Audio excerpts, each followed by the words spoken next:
And go. Excellent.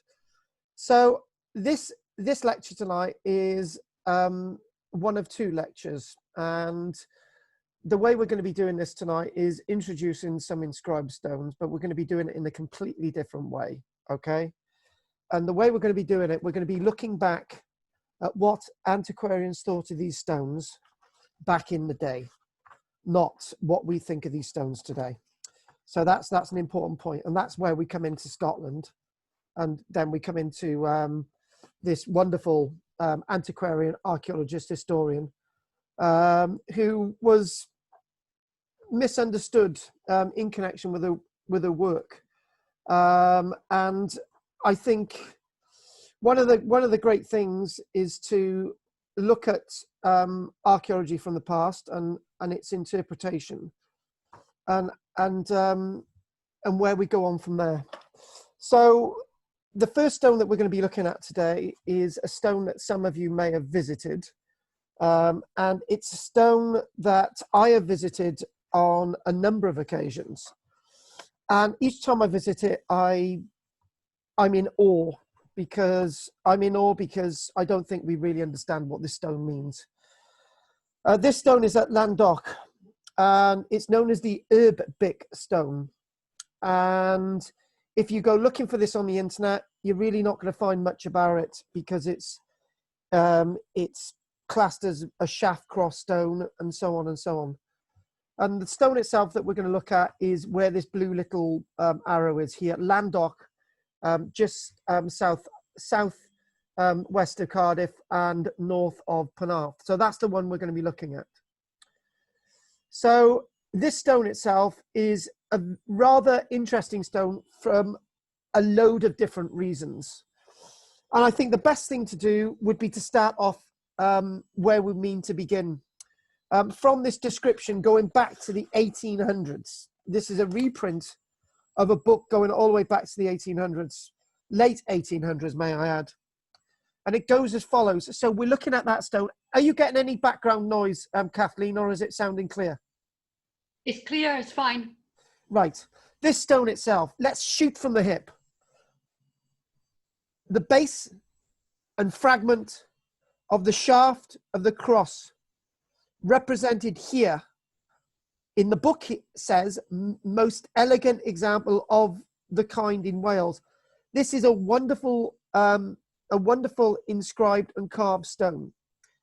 And it's a stone that I've looked at, and I've actually come to the conclusion that this is a stone itself, a cross base, a pillar, however you would like to describe it, that is made up of a number of different stones.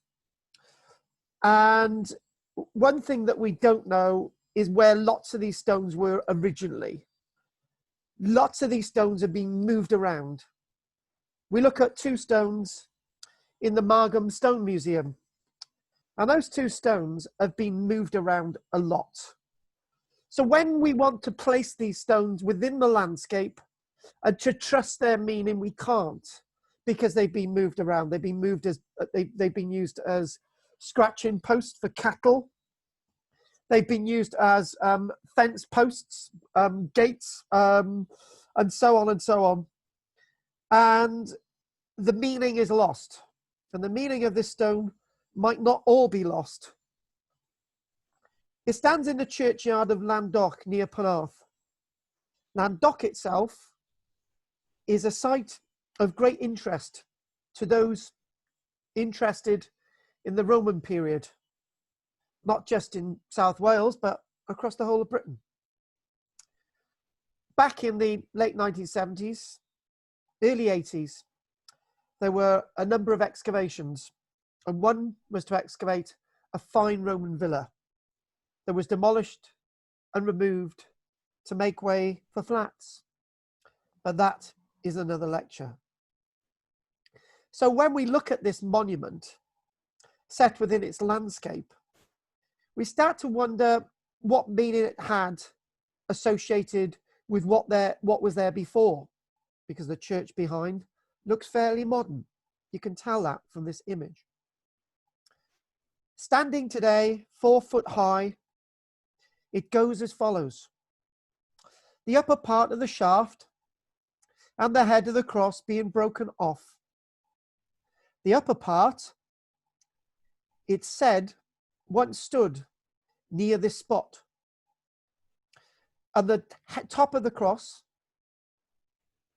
either rolled into the river at the bottom of the hill or was buried in a mound of rubbish on the south side of the churchyard, or broken up for household purposes by the villagers. And one thing I want to say straight away is that some of the finest carvings and some of the stones with a great deal of meaning come from the wonderful land of Cymru and from Scotland. And Peter would argue there's one or two in Cornwall as well. But as for the rest of Britain, carved stones are very much scant in their availability of access, because lots of parts of Britain outside those areas I've described don't have the stone appropriate for carving. And even if they did, those stones have been used elsewhere. The base, that's the base there. And if you look at this stone itself, it looks very different than the carving above. And that looks very different from the other two. Now, when I came to look at this one day, back about 4 or 5 years ago, I think I may have remarked with Barbara Bags, and by the way, we're just joined by Bill, which is great. I remarked that this stone was this wonderful set of carvings, wherever they were and whatever they were part of, and whether there was a wonderful head on it, a wheel cross on top of it, whether that rolled into the river or whether it was part of one of these monuments or another, lots of different things. This was painted, this was decorated, like lots of the stones in Pictish Scotland. And we've got a nice little article that we look at how some of these stones would have looked like when painted. So there you go. This is for you, Kathleen. So I'm in now, Carl. Thank you for joining us, Bill. We haven't you've missed about 7 minutes. Okay. So yes, we'll keep you on as well, Bill. Thank you. So interestingly enough, lots of these monuments are being first reported, like lots of those in Scotland and like lots of those in Cornwall. They're being first reported by antiquarians in the 1800s. This one is first being recorded in 1845. And what that tells us is that it could not have been erected in the first place, because this monument lay on the floor, sunk into the ground and lost. Just like those relics at Llantwit Major, which are now on display in the wonderful gallery. One thing that they don't tell you about the monuments at Llantwit Major is that none of them were in the churchyard originally. In 1856, it was raised, all as one monument. The remarkable sculpture of a man on horseback with knotwork on the front face, the busts of 5 figures, separate from each other by a spear head or scepter. On the back face and with a single bust and knotwork on each end, these figures are greatly defaced, unfortunately.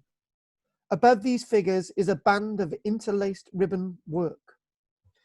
Now, if you can look down at the bottom there with this wonderful monument that we're seeing, I've been to this, I've seen this monument. I've actually thought that the carvings on this look like they might be attributed to the Roman site. They may have belonged to the Roman site, the Roman villa at Landoc. And then this is later, probably dating from roughly about the 800-900s. So this must date from roughly the early 400s. And this stone itself has got the markings of imbrics on it. And what does that actually mean? Rather interesting. Like lots of the monuments, and the reason why I wanted to do this as a two-parter is because there's so much to say. and I want to interchange.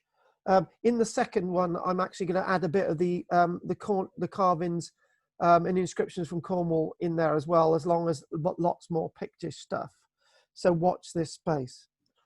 But unfortunately, alas, the descriptions that we have have extensively been debased and changed over the years due to erosion. Naturally, when this was made erect, that was over 160 years ago. And being over 160 years ago, erosion has taken its toll on this wonderful, gracious monument. And you can't see it now, but if I zoom in, these are actually Royal Commission on Ancient Historical Monuments, but it does actually show some of the things that I want to show you. And the danger, everybody, I don't really know what the conversation was about taking ribbons and so on, but if I may jump in there quickly, sometimes when you make rubbings of stones, it does actually damage the stones.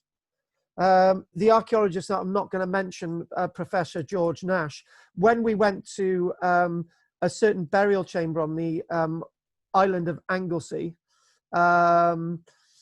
we visited this chamber. We had permission to go in there by Cadw, and there were these people taking rubbings of the carvings within. Anyway, I knocked on there. I said, "What are you doing in here?" And this guy, whose name I shall not mention, George Nash, said that you know, they had permission to be there. And I said, we had permission to be there from Cadw. And the strange thing was, he was very arrogant, and naturally I was very arrogant towards him. And so I took my group in there. I said, well, we've got every right to be here. So we looked around, and then one of my group noticed that he was taking rubbings of the stone, and he had put blue tack on the sandstone. And one of them remarked, did you see when he pulled off that blue tack, it took some of the sandstone off with it? And then you work out who the experts are from the amateurs. And it's very difficult taking rubbings of these monuments, because if they're sandstone, using blue tack, losing any tape at all, you risk damaging the monuments. However, there is one of the things I want to do is mention Kathleen Mclagan at this point.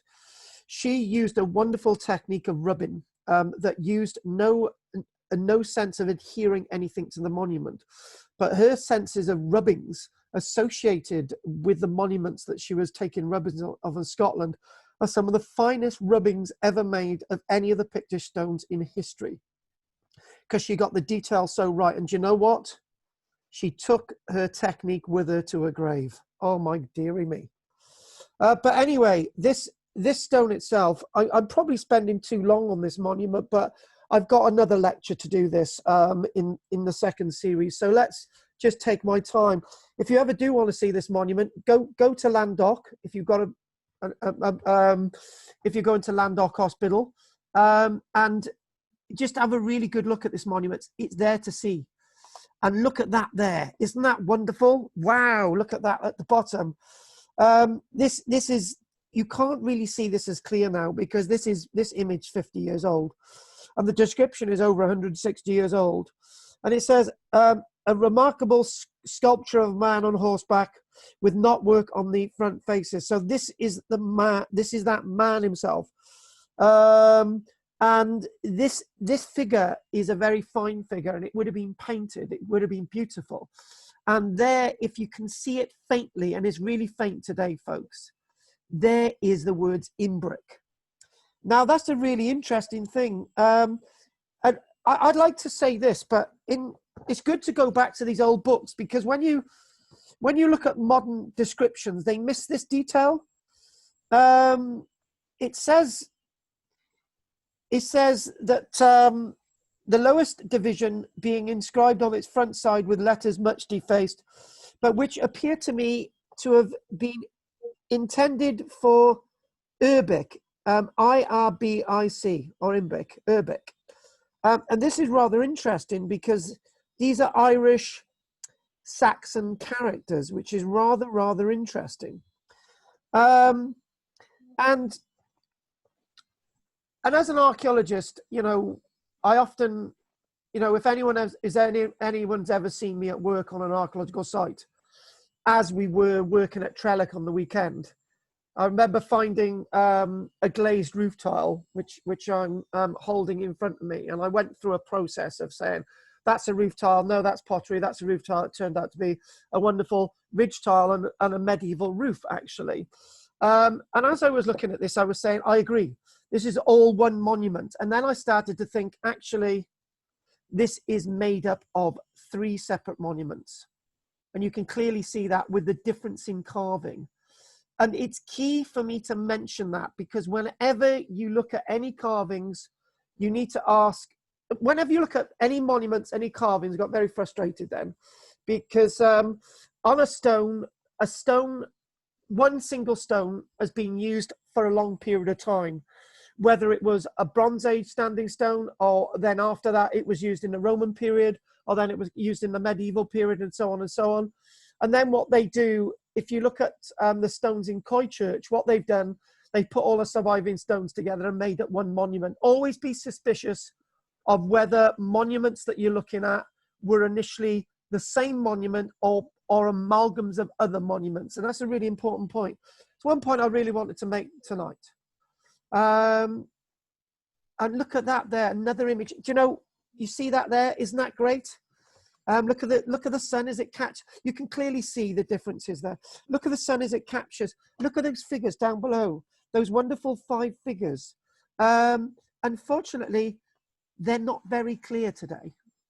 And this brings me to mind again another comparison with Pictish Scotland. With some of the monuments in Pictish Scotland, they've actually built glass cabinets around them, and you can see the monuments as they were meant to be seen, but within a glass cabinet. The elements don't go up them, and they are wonderful things to see. The greatest, the key point, Bill knows this. One important point is to see these monuments where they were originally set to be seen, and that's key. However, if you can't preserve them in situ, then you've got to move them. But that completely contradicts with what I'm trying to say. These monuments were meant to be seen, and they were meant to be respected and loved and understood. Strangely enough, we're going, that image there was slightly out of kilter. We will go to Christchurch. We will go to Christchurch. Hang on, I'm just double checking something a minute. Right, okay, good. Right, okay. We got something wrong with the slides a minute. Okay. We are going to go to Christchurch now. So at Christchurch, we've got some wonderful monuments at Christchurch. And what I'm actually going to do now is I'm going to stop the screen sharing. And because I couldn't get these copied, I'm actually going to show you images out of a wonderful book. And we're going to talk about them now. I don't know if any of you have ever been to Christchurch, but what I'm going to do is cut my background. And I'm going to show you these images from my publication in front of me. And there we go. Can you all see these wonderful images in this wonderful book? Yeah, so the ones that we're looking at is this one at Christchurch, that one there. And then we look at that one at Christchurch, that one there. And when I went into Christchurch, inside the church itself, these have actually been taken inside now. I got very upset because what they had done, they had made up the monuments from separate monuments, basically amalgams of this monument with what you can see with this monument. And that's not good. And the reason why that's not good is this book tells me that back in the day, these monuments were to be seen different and separately. Now, this is a really important point. So let's go back to me. And here we go. let's look at Coy Church. So at Coy Church, I've been to Coy Church, and those who know about the carved stones at Llantwit Major will be aware of the association with these stones with saints, you know, St. Illtyd, for example. And it describes that in the churchyard back in the 1880s, no longer in the churchyard, they're inside the church. On the south side of the church stands a cross. And this cross itself, it describes as the cross has been considerably injured. And the whole monument is greatly defaced. Why is that, folks? Why do we find lots of our monuments in Cymru defaced? Why do we find the ones at Llantwit Major so well preserved? There's two questions there. What we do see in history is that carved stones are seemingly the vent of religious cranks. Whereas in Scotland, what we do see with the Pictish stones is that you get Pictish carvings on them. And then what you then see is that on the reverse, you see Christian carvings on them. And then you see the Pictish carvings altered to a sense of Christianity. They're not defaced and injured in the way that it's described in these stones at Coy Church, for example. And I think in Scotland, because they seem to mutate to have, Picts become Christians, Pictish Christianity, the stones are not defaced, but the ones in Cymru inevitably are. And I think the reason why that is that we've been through more extreme religious fanaticism than Scotland, for example. I don't know if that's fair or not. And it's always said that, lots of these wonderful monuments, these early Christian monuments, and obviously the ones from the medieval period, were still standing in church graveyards. If they remained after the dissolution of the monasteries, so be it. If they remained there in the 1650s and they were not hidden, they were usually thrown down and smashed. And that's what may have happened to the wheel cross, if one existed, at Landoch, for example. So religious fanaticism. Now, one of the other stones inside the church refers to a stone associated with Ebissar, E-B-I-S-A-R, Ebissar. And in usual form, it has letters on it associated with the figure Ebissar.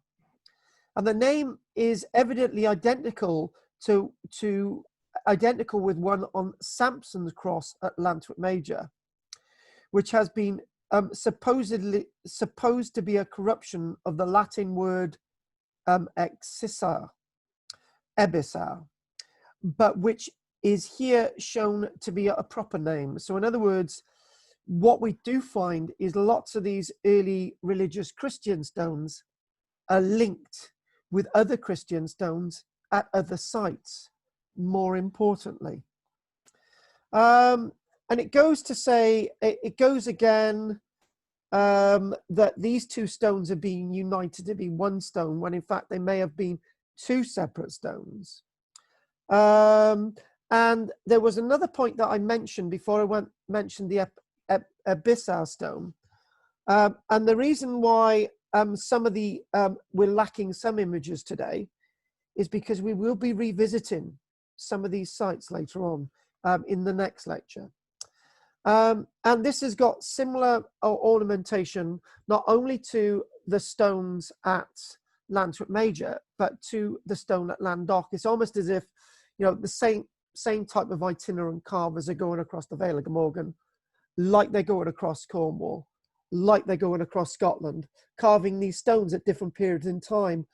And it has to be said that in those three areas I've mentioned, a very high degree of carved stones and a very high degree of inscriptions as well, which is very important. Ogham, runic inscriptions, Latin, early Cymru forms of writing as well.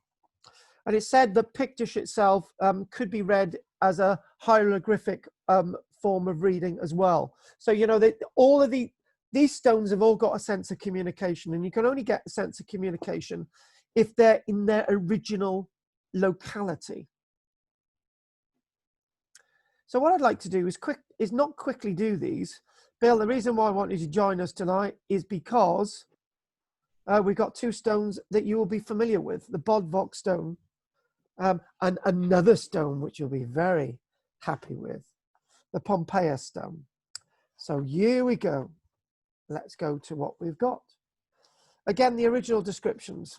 And this is what I'd like to do. So we've got the Bod Vox Stone, and we've got the Karatoria Stone from the original transcription, not the transcription that you might actually see at the site today. Mention a very interesting figure, Taliesin Williams, as well. It's not related to you, is he, Bill? No way. Maybe not. Pompeia Stone. Now, to get an idea where these stones are, let's go back to the little map. So we've got the Pompeia Stone associated with Kenfig, and it may have been moved a number of times. And we've got the other stone that we're going to be looking at, the Bod Vox Stone, which I do believe, Bill, you can still see a copy of the Bod Vox Stone on Margam Mountain still. Is it still there? You've just shown it now, Carl, the duplicate. Yes, I did. Yes, I did. But it is still there. There are two Still copies. there, yeah. There is the duplicate.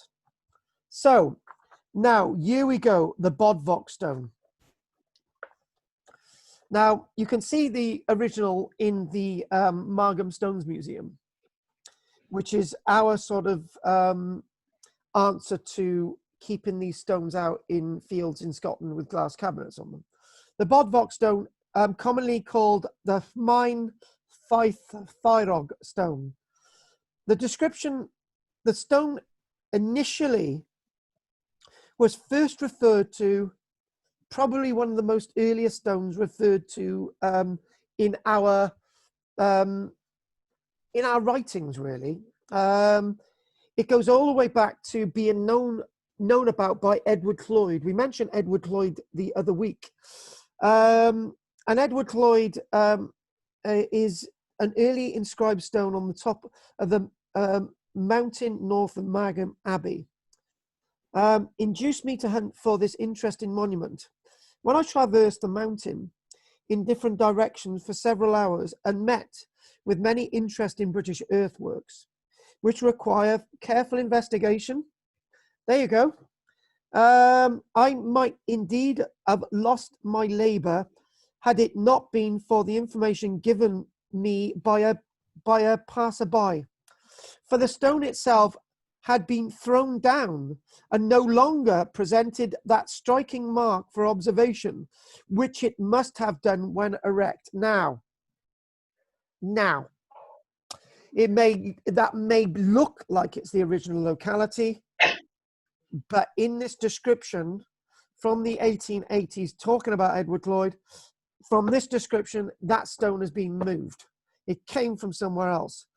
And it's thought that this may actually be a routeway associated with the Roman road. But then again, which roadway are we talking about?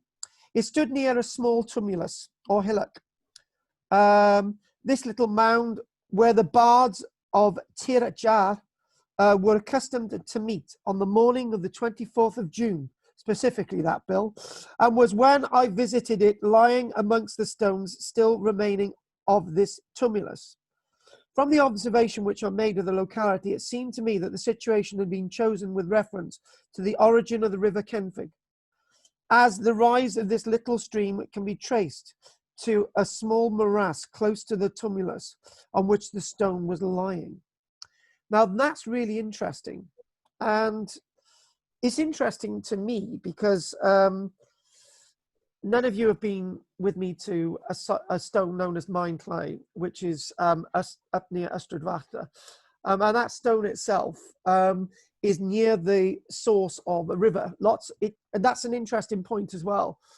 For me, because I would agree with that, because these stones seem to mark something specific. They mark an event.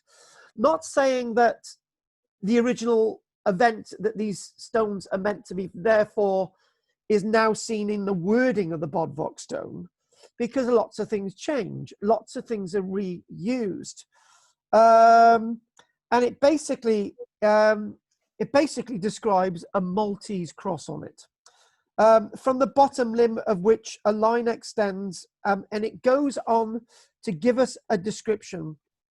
Bod Vox hic iacic philis catotis ini pranepus eternali vea domave, which basically, it does actually, basically, if I can get the right translation out here. Well, I did have it a minute ago. Hang on a minute. So basically, I can help you. yeah. I'll Bill, if you can jump in.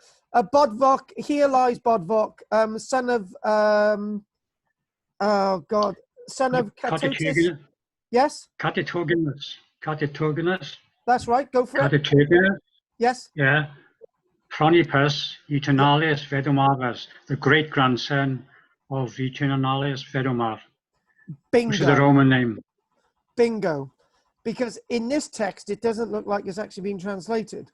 On carefully looking at this inscription, several peculiarities are noticeable, the most important of which is the Greek cross incised upon the truncated top, which you can see clearly in the Margam Stones Museum, extending by a line to the inscription on the face of the stone. Thus, it appears to me to clearly indicate that the deceased Bod Vox was a Christian.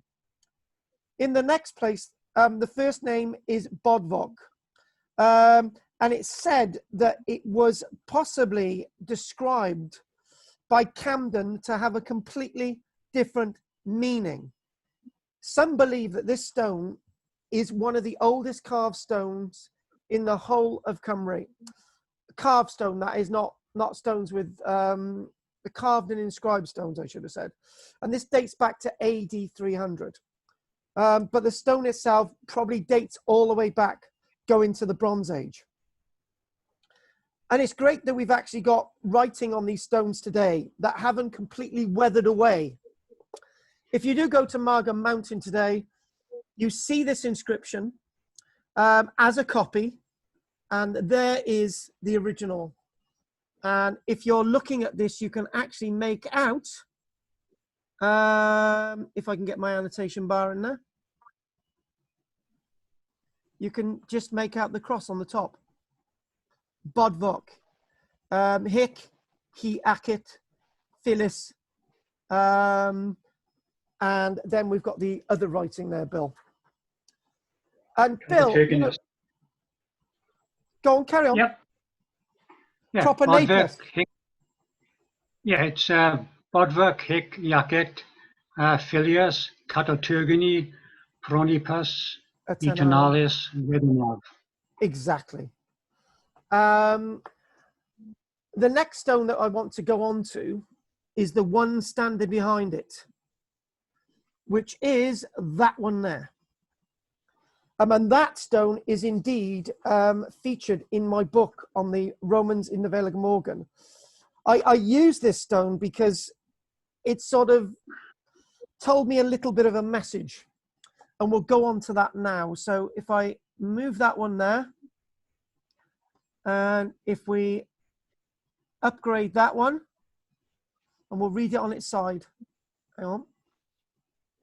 We'll read this one on its side, and oh, that looks really clear actually.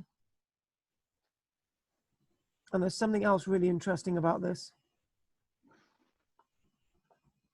And we go there, bingo, there it is. This stone if you itself, notice, Carl, what's sorry. that, Bill? If you notice, all the A's are upside down. And actually, do you know one of the stones that we do look at today, exactly the same thing when we went there. And that was strange. And we're going to be looking at a stone which has got that similarity when we go to Brecon as well. So there you go. Thanks for spotting that one. The Pompeia Stone. This stone used to stand upon the grass side of the road, which was once identified to be the route of the Via Julius Maritima at Kenfig, near the Pile Roman station. The stone, it said, was left there without any protection. It is called by the peasantry of the neighborhood Beth Morgan, the sepulchre to the Prince Morgan.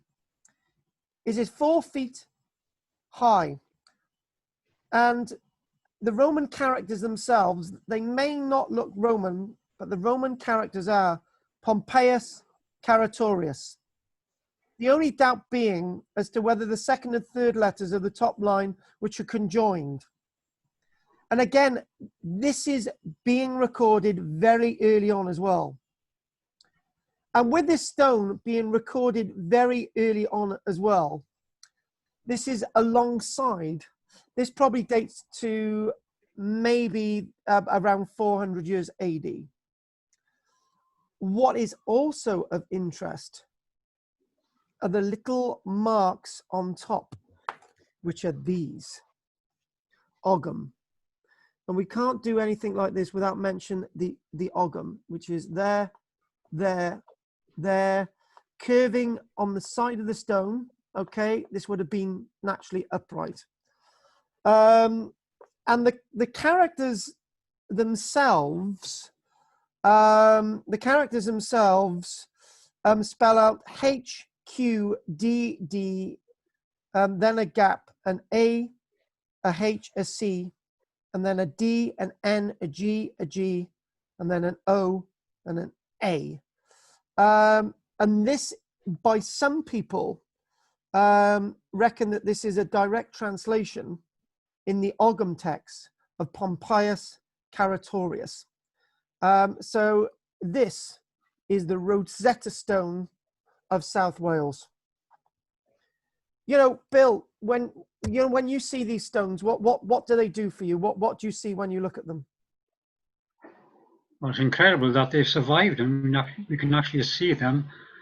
Stones of such antiquity. They jump out at you, don't they? They really do.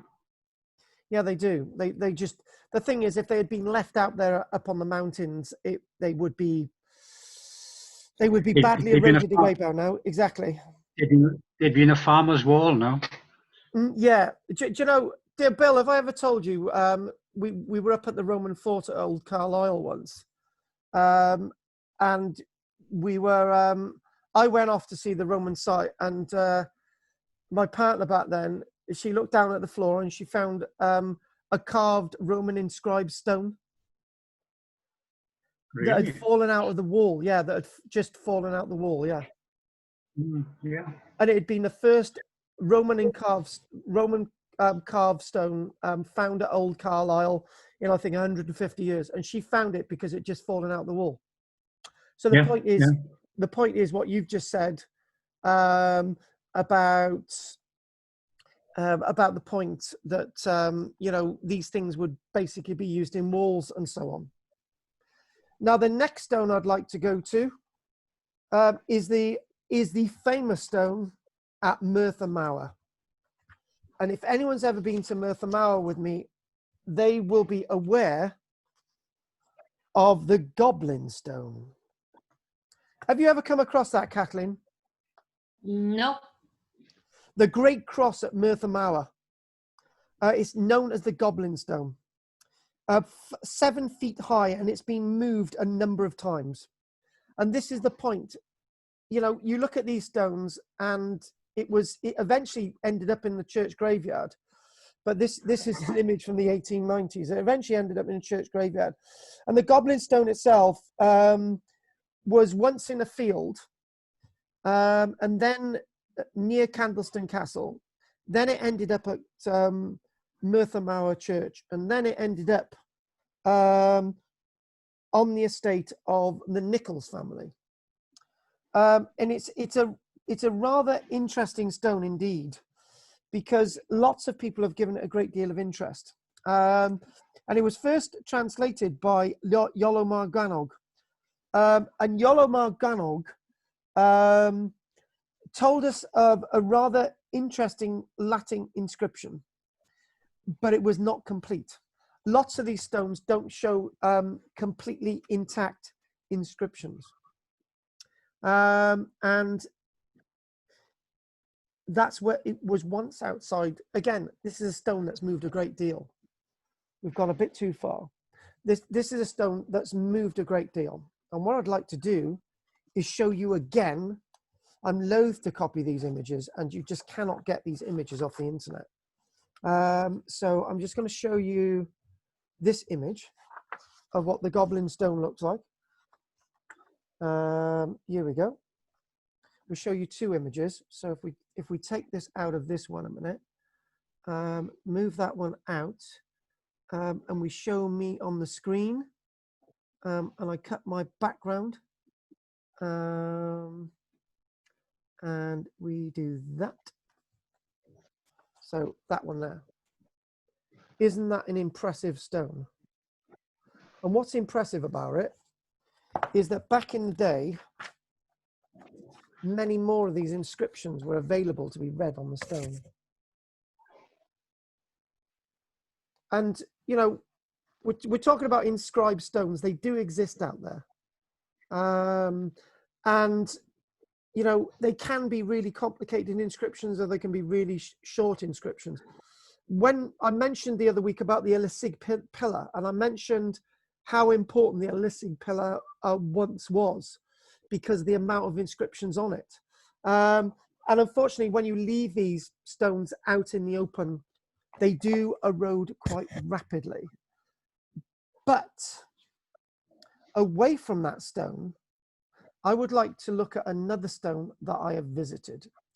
And the next stone is a stone that I haven't been to with any of you guys, but it's a stone that I used a new technique to read it.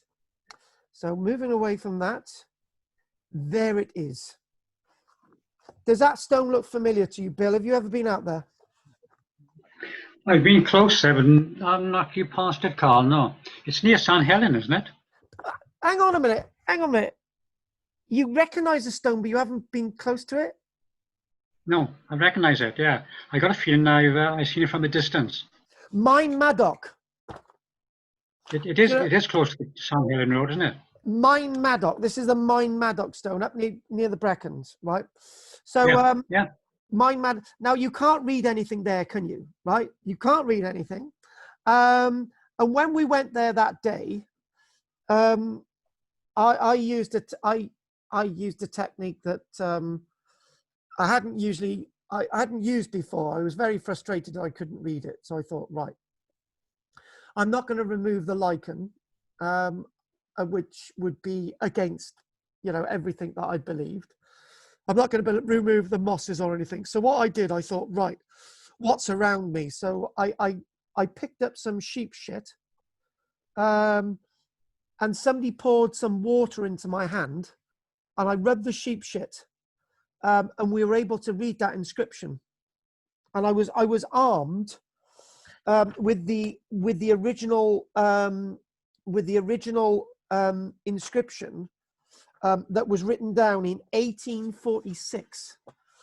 And when you go there today, it's really badly eroded, but when you rub sheep shit on it, the letters come up perfectly. They come up really, really good. So I'm going to read this because I actually took this book with me. Mine Maddox, Brecon. This stone itself was first recorded in 1846. And it's associated, Bill, with the St. Helen. You are very right. Near Ystrad Fachta. Very interesting place. Near a stone called Mine Llys, which is that huge boulder by the side of the road. A great block of stone marked on the Ordnance Survey map near the Little River Llys. And again, that links us in with something that we've already said. There's sometimes standing stones associated with the beginning of the spring of rivers, and so on. Mine Maddox stands at about half a mile along and close to the south side of St. Helen. It is a tall, rude stone, basically a roughly carved stone. or a roughly shaped stone. And the inscription is on the western side, and it carries lots of mosses as well. The desolate bleakness of the spot is equal by the extreme rudeness of the inscription. I don't really think that's fair, actually. I really don't. But you mentioned something rather interesting, Bill, and you mentioned about how the letters form. And when I got there, I got really excited, and I thought I was armed with a book. So that letter there is a that one's a D, and that one is an E, and that one's an R, and that one's a V. And remind me what you can see there, Bill. It looks like an A upside down to me again. It's an A upside. Do you see what I did? That's exactly the same at exactly the same as what we saw at Margam. And then you've got a C, and then you've got an I side on. That's an I side on. And then they've got the usual phyllis. And you've got the word IV, STI, IC, IC, Yakit. So obviously, Bill, so here lies de Vaci. And this stone itself is typical of those stones that we see out there that are in the middle of nowhere. And then that takes us nicely to Pictish Scotland, because lots of the stones in Scotland are in the middle of nowhere. And the reason why I wanted to add the Pictish stones in Scotland is that I just wanted to give you a stark contrast. We will be having another inscribed stones in the future, but it'll be, you'll know what to expect, and I'll be adding some of the Cornish stuff in there as well. So what I'd like to do now is I would like to, and by the way, we will sort of, we've got another 10, 15 minutes to go. So hopefully that gives me enough time to put across what I want to put across.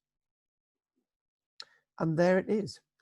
And one thing I'd like to put across is the fact that this is a Pictish stone, but key to understanding understanding these carved stones across Cornwall, Cymru, and Scotland is the sense of colour. Lots of colour was added to these stones. So where today you might see boringly monotone stones, lots of these stones were coloured in the past, and they almost give life to the stones. I know one of the things it's clear when we look at stones carved in Cymru is that the inscriptions on them, you know, are very clearly, you know, Latin or early Cymru or Ogham text or runic or what have you. And then, but with the, when we're looking at, for example, Pictish stones, it's starting to be believed now that this type of symbolism is actually a language. I remember doing this not so many months ago. Was, you know, when we did this, Bill, can you remember that lecture? Was it sort of your conclusion in your head that, you know, this type of symbolism was a form of Pictish language? Oh, I can't recall now, Carl. I remember the Z symbol, Yes. the slash in the middle, seemed to be quite common on all inscriptions on Pictish carvings, but I can't remember anything else. There it is. Like you can see the Z on top. There's a Z on top, isn't that right? There is a Z on top, and there's also a mirror as well with two handles, and there's that box thing there as well. You know, so that's one thing that we went into. And what I've got here is I've drummed out a little quick piece that I've managed to scour off the internet today. So what I'm going to do, I'm gonna change my screen sharing to share something else. I'm going to share an article that I found, which is a rather interesting article. So here we go. I'm going to new share, and there it is. Bingo. So whenever hopefully, Bill, are you seeing this now? Yep. Now, this is rather new. I can remember. I can remember when we went to when we've been to Orkney. There's very little carved stone on Orkney from the Pictish period, but now we are finding it. And before we do this little bit, I just want to. We've got What Mean These Stones is a book written by Kathleen Christian Mclagan. I gave her a different name there. And she goes into a book looking at the stone circles, and she's looking at the forts, and she's looking at the carvings, and she's describing them for the first time, like lots of the stones in Cymru are being described for the first times in the 1800s, and lots of them undoubtedly lost. With Kathleen Mclagan's, Christian Mclagan's work, I keep calling her Kathleen now, with Christian Mclagan's work, what we do find is lots of what she did record in the late 1800s is no longer with us today, including some Pictish stones, which we have thankfully got some of her work nicely written up and published. So this thing about Scotland's carved Pictish stones reimagined with colour, I love this article because this was a stone that had actually freshly been found in Orkney in 2017. I remember the headlines. And again, the sense of symbolism, the sense of what these carvings mean seem to be similar from one stone to another. So hence why, you know, is this some kind of a language? Where we can read the Ogham script in Cymru and we can read the Latin, when you go to Scotland and you think about the Picts, you think, well, you know, we can't really read the Latin, but we've got this meaningful symbolism. And just because it looks like a bit like a mirror, the mirrors are different, depend on what stone they are. And the symbolism, anyway, cut the chaff. Some archaeologists believe it's a form of hieroglyphics, or cartouche hieroglyphics. Each of these symbols meaning a king or a people or an action. And this stone itself, only a bit of this stone was actually excavated on the island of Orkney. And I think they've got up to 3 Pictish stones now found on Orkney. I think they found another one more recently. Archaeologists have been uncovering ornately decorated Pictish stones across northern Scotland for many years. For many, the sculptures, mysterious carvings of animals and symbols are impressive as they are. So when you use the word symbols, writing, they're trying to tell you something. A bit like linear A, linear B when we look at the Minoans. But some scholars suggest the ancient creators may have also painted the stones, bringing out in vivid colours their carved salmon, ravens, wolves, boars, and even battle scenes and people. So working with experts, what they're starting to do is it gives them, they're able to reinterpret these stones. They're not just stones with carvings on them, they're stones with a great deal of meaning, picti. Many academics agree that the Picts were descended from indigenous Iron Age people of northern Scotland, and the terms picti was likely to have been a nickname the Romans used to describe communities north of Hadrian's Wall. It was once thought that the word picti referred to the painted people, but now it might actually refer to their beautiful stones and the beautiful carvings associated with their stones. So you're looking at these stones and you're thinking, well, you know, how about the Bod Vox Stone that we've looked at? How about that being painted? How about the wonderful Goblin Stone being painted, which would make sense? How about the stones that we see at Lantwick Major or Coy Church? How about them being painted? And the whole thing is a sense of illumination. These told people what was going on. They were messages. They were meant to be understood. Just because we can't understand them today doesn't mean to say that they couldn't understand them in the past. And all these wonderful garish colors. The Picts created intricately decorated standing stones and also constructed impressive hill forts, as we know, like other communities. But again, look at these. That's another new stone found. So if you put it, looking at it, it doesn't look much. But if you actually turn it around, actually I can't do that, but you've got the mirror design, you've got the Z rod there, you've got a little box design there, and this can be read to mean something. And the other thing to be said as well, which could be an important point, on our own stones here, we think we know what all the symbols mean. You know, when we go back to the original lecture, the Herb Bic Stone, we basically said, you know, we got these figures, we got that person on a horse, and we got the letters Herb Bic. But what about the scroll work? There was thought some years ago, the interesting point, there was thought some years ago that scroll work is actually a form of writing. There was an expert in Scandinavia looking at some of the Viking wrecks, and it said that if you look at the scroll work on Viking burials, if you look along the keel where the scroll work is the finest, it changes and alters, and there's lots of symbolism. And somebody say if you read that properly, it reads like a book.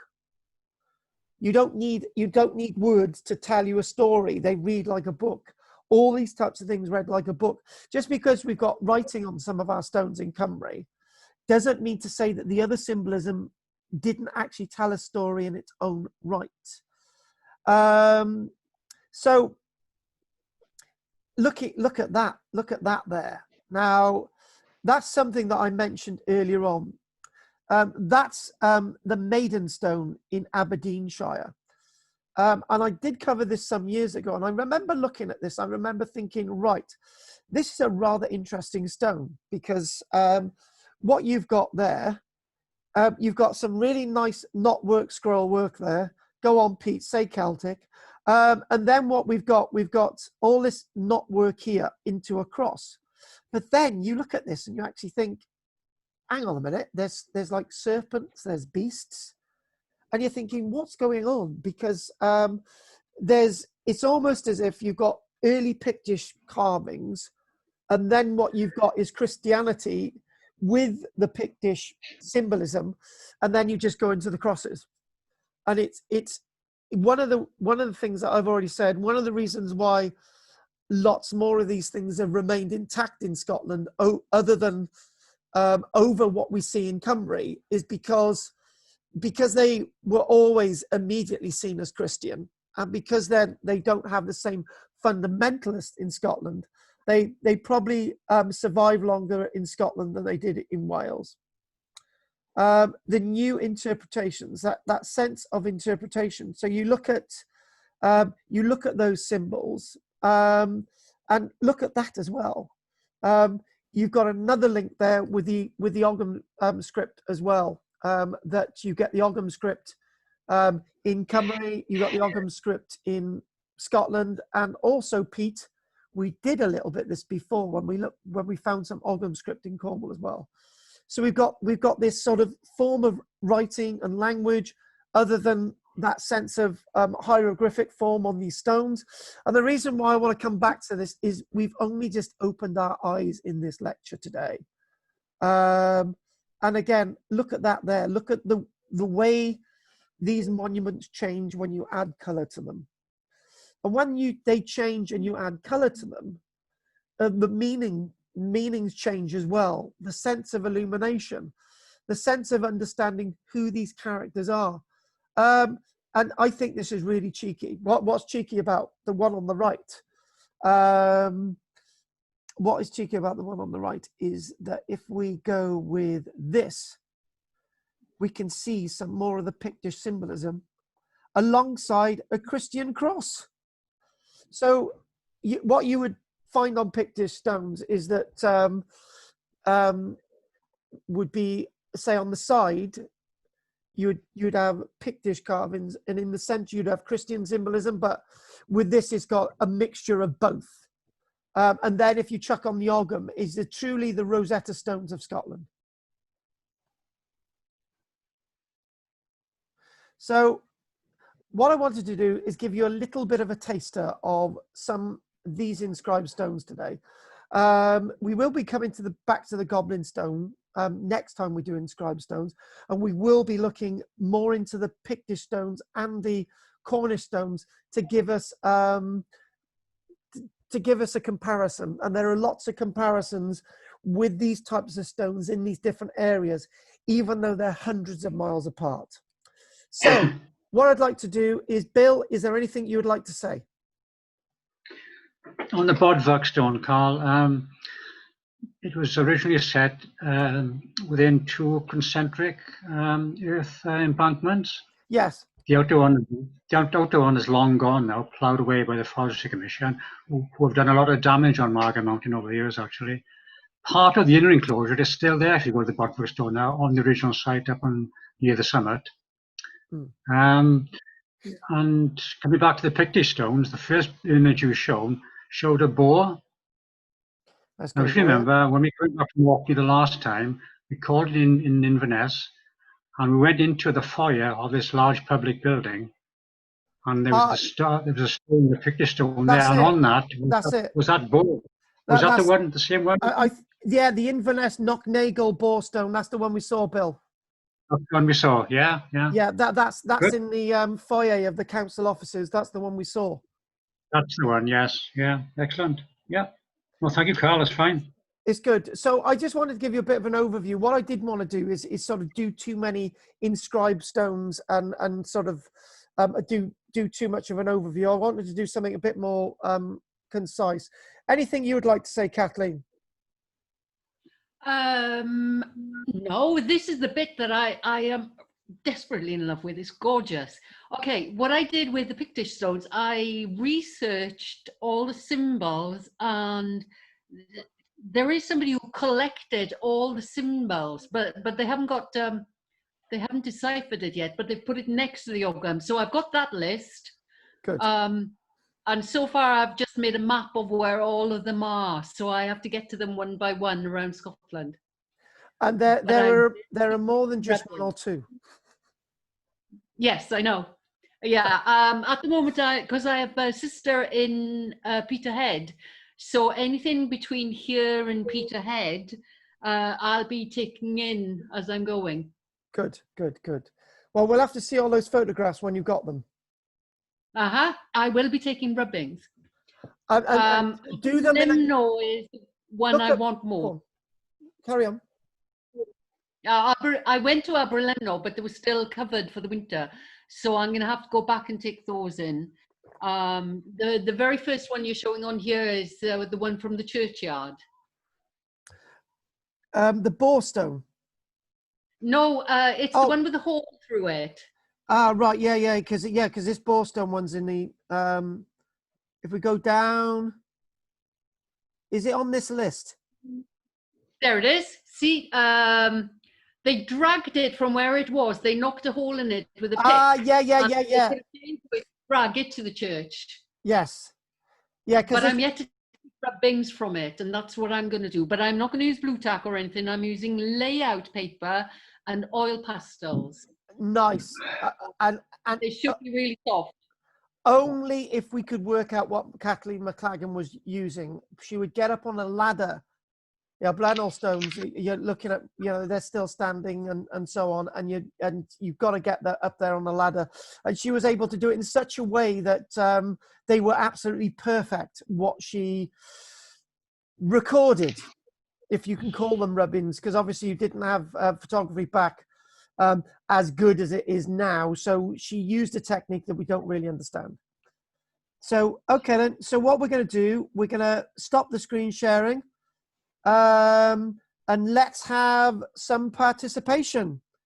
So, right. So Bill's had his little bit of a say. And Kathleen, what about you, Goth? Anything you'd like to comment?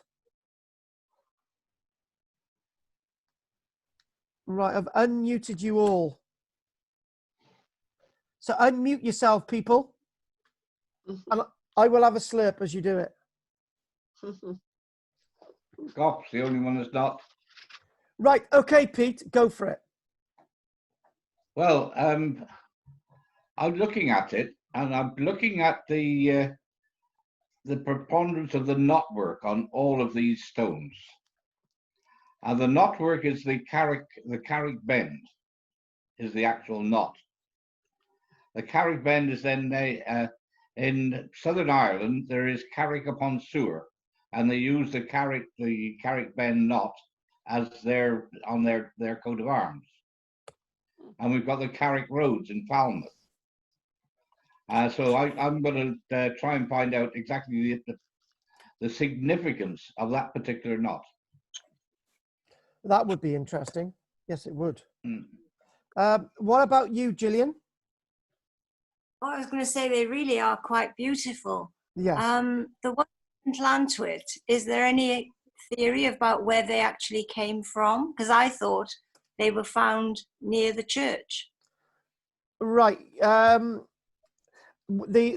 one of them was found by Iolo Morgannog. It was used as a stepping bridge over the Ogby stream river. The carvings were actually face down, and that's how they were found. And I think the other point is that lots of our stones have survived in our neck of the woods because they've been hidden or lost or have been chucked over at some point, and nobody's bothered with them, and they've re-erected them. This is what we see with the ones at Llantwit Major. And there's obviously you know, back to what I've said to you, Gillian, on our walks around Llantwit Major. I've said that the area where the church is today was flooded back then, Yeah. and therefore they would have just subsided and just fallen over. So I think the point to be made is that they're probably from higher up on a ridge or something, rather than where you see them today. So, Okay. yes. Does that answer that one? It does. Yeah, it does. I don't. They're not from there. Lots of these things have been moved. Like the Bod Vox, that's been moved. The one at Kenfig, that's been moved. The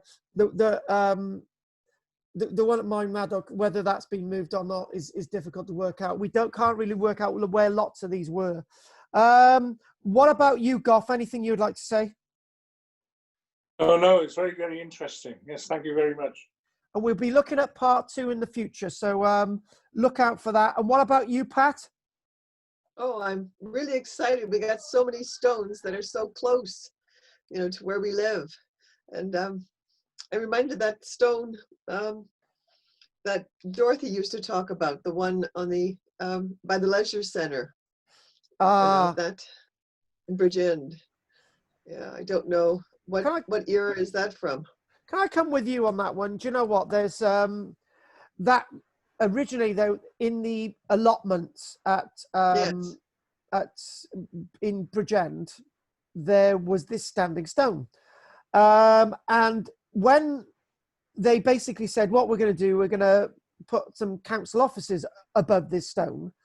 So what we'll do, we'll dig it out and we'll move the stone to somewhere else. And as they dug the stone out, they found a body there from the Bronze Age. And they moved the stone and put it somewhere else. So obviously the bones ended up in the museum and all the rest of it. And all you've got now is a stone. And that's all you've got, right? You've just got a stone that's been moved from a place that actually meant something to a place that it doesn't mean anything. And I think the tragedy is that they could have just left that stone there and incorporated it into the building that they were constructing, like they did when in Cardiff. Is it David Morgan's that's got a church inside it in Cardiff? Howells is, yeah. So yes, and they didn't move, they didn't demolish it, they kept it there. And I think if they could do that in the what was it, the early 1900s, why the hell couldn't they do that with the stone in the 1960s. And I think moving a stone is a really dumb arse idea because it loses its meaning. So say, for example, a stone is meant to be alongside a roadway, and there's just a little bit of a track. So if you move the stone somewhere else, then nobody knows where the roadway is, and nobody knows why the roadway was there in the first place. So what about you, Pam? It's getting me interested. I wasn't that interested before, but to see them in colours, it brings it to life a bit. But Now, one question I will ask, I have a friend, her thing is rock art. And what's the difference between these stones and rock art? Well, it's quite simple. Rock art, Bronze Age rock art, and these inscribed stones, the carvings on them.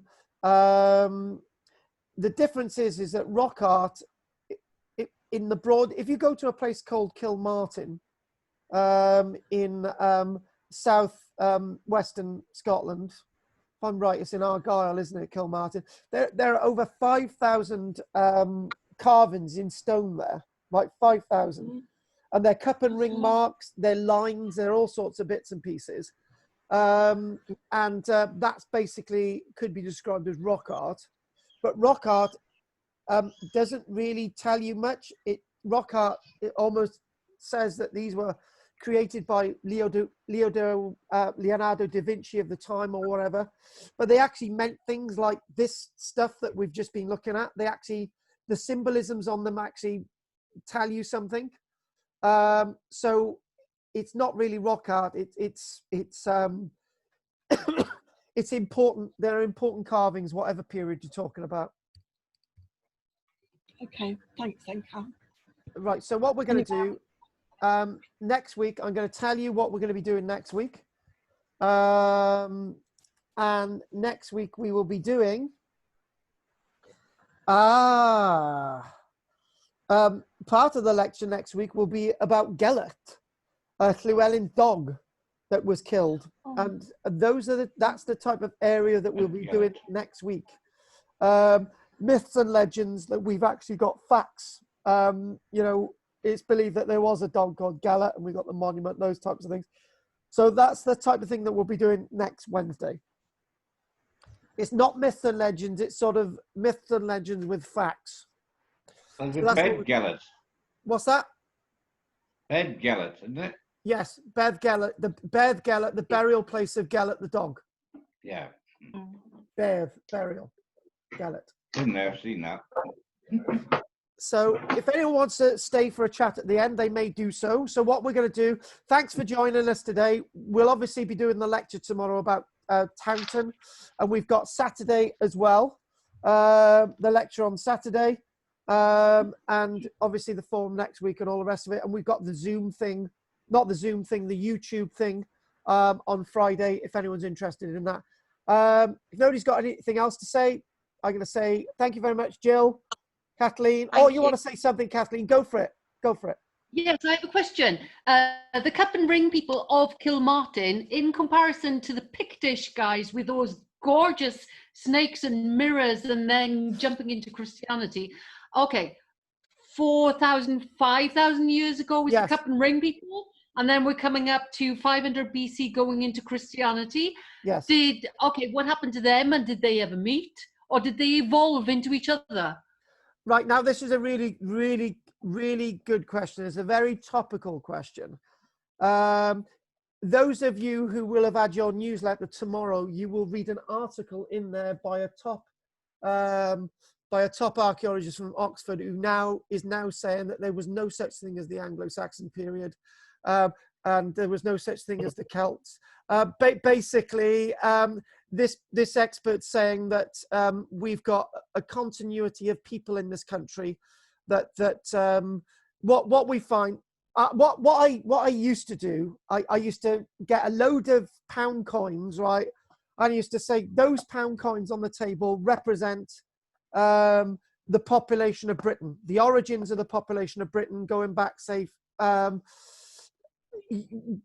before the people are coming over as Britain still connected to the land. So Britain, the Ice Age ends 12,000 years ago. When Britain becomes an island, 6,500 years ago, that period of time where you've got people who have come over here, and then what you've got is small waves of people that are coming over. So you've got waves of people from in the Bronze Age. You've got waves of people in the Iron Age. You've obviously got the Romans as well. You've got one or two Angles, one or two Saxons. You've got Vikings, and so on and so on. And you've got the Normans. But to our core, we are people who've been on this island for a very long time. And today we're quite a cosmopolitan people. You know, we've had Chinese people living in Britain since the Roman period, and that's fact. We've had people from Roman legions living in Britain from Africa for 2,000 years or more, and it makes us a very cosmopolitan people. But it makes us the main line of our evolution comes from those original people who came over after the last Ice Age. And if Peter wants to call those people the origins of the Celts, then he can have that little thing if he so wishes. But the fact of the matter is, these are people that we've got waves of Jamaican people in the 1960s, but we're still British, right? We've got waves of Polish people, but we're still British. We're still the people in this land. And that will never change.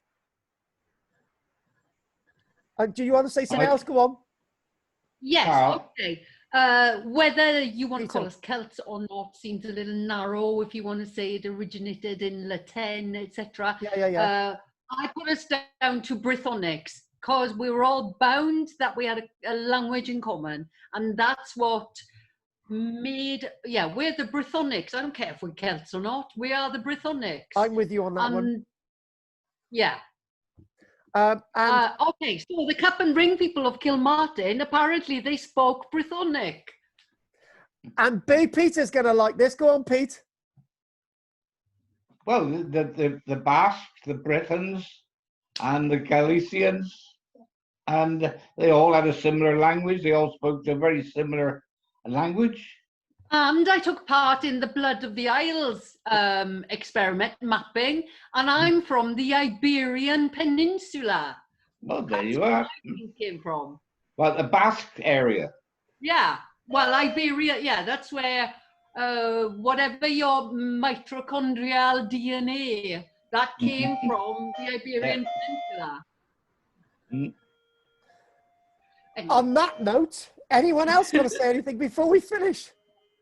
Yeah, one thing, Carl. Go on, Pete. I took some photographs of Celtic stones in Thurso Museum, and I sent those photographs to you. I don't know if you wanted to use them. Some time ago now, mind. Right, can you resend that email to me, please? I'll try and find them. I have to find the photographs. Okay, not a problem. Not a problem. Mm. All right, then. If we'll call it a night now. So I'll see you all soon. Pat, Pam, Bill, Kathleen, Peter, and Jill. Thanks for joining us, and I will see you all soon. Anyone want to chat out? Thank you very much. I've enjoyed it loads. Thank you. I'm glad you've enjoyed it. Thank you. Thank you. Yes. Have you all enjoyed it tonight anyway? Have you? Yes, nice one. Well done. Yes. Yeah. Thank you. Bye, everyone. People. Bye. Good night. Bye, Bill. Bye. No. Take care. No star. Oh, No, nos it's croeso. Croeso pawb. O, diolch yn fawr a croeso chi hefyd. Da iawn. Da iawn. Diolch yn fawr i chi. Nos da. Nos da. Bye. Bye-bye. Bye-bye. Bye-bye. Bye-bye. See you, Bill.